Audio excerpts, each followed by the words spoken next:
our friends at Fox 9 Minneapolis standing by there. But this was the moment. I just want to put up this tweet here from the Fox News channel.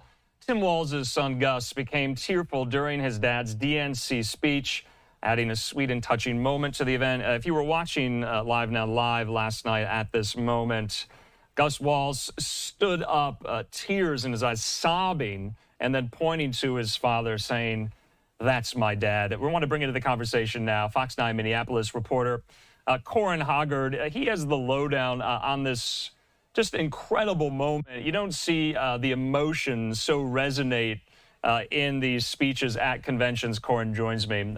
Corin, thanks for being with us here.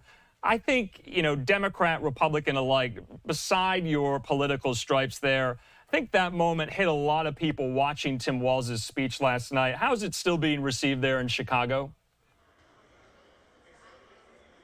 That was definitely the viral moment of the night. We heard more about it this morning as we talked to delegates from Minnesota. I got to mention last night was totally a Minnesota goodbye, because the Minnesota delegation stayed here more than an hour after the convention ended. The United Center literally had to turn out the lights on them because they were just keeping around and celebrating the vice presidential nomination. And they got to see the governor again this morning. They were really happy about that. But last night, really, the emotions of the night carried the night. And especially when it came to Gus Walz, that really stole the show.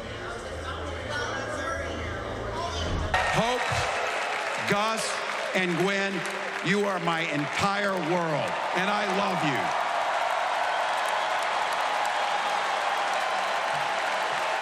The you. enthusiasm and tears of Gus Walz captured the hearts of convention viewers as much or more than his father's acceptance speech.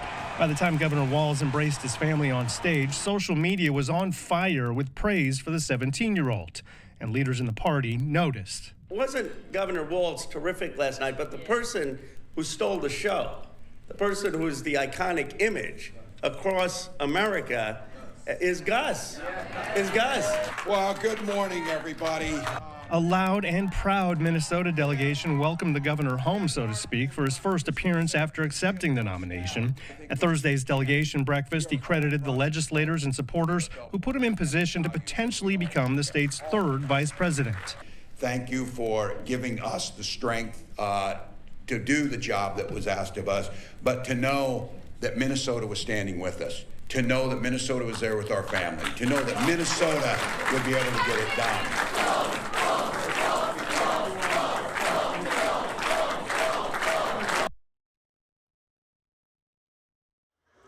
And Governor Walz attended the breakfast this morning with his wife, Minnesota's First Lady, Gwen Walz. The children weren't there, but, you know, they were the talk of the breakfast. Everybody noticing just the pride on Gus's face, and, you know, knowing his life story made it a little bit, you know, more touching for the folks back home in Minnesota.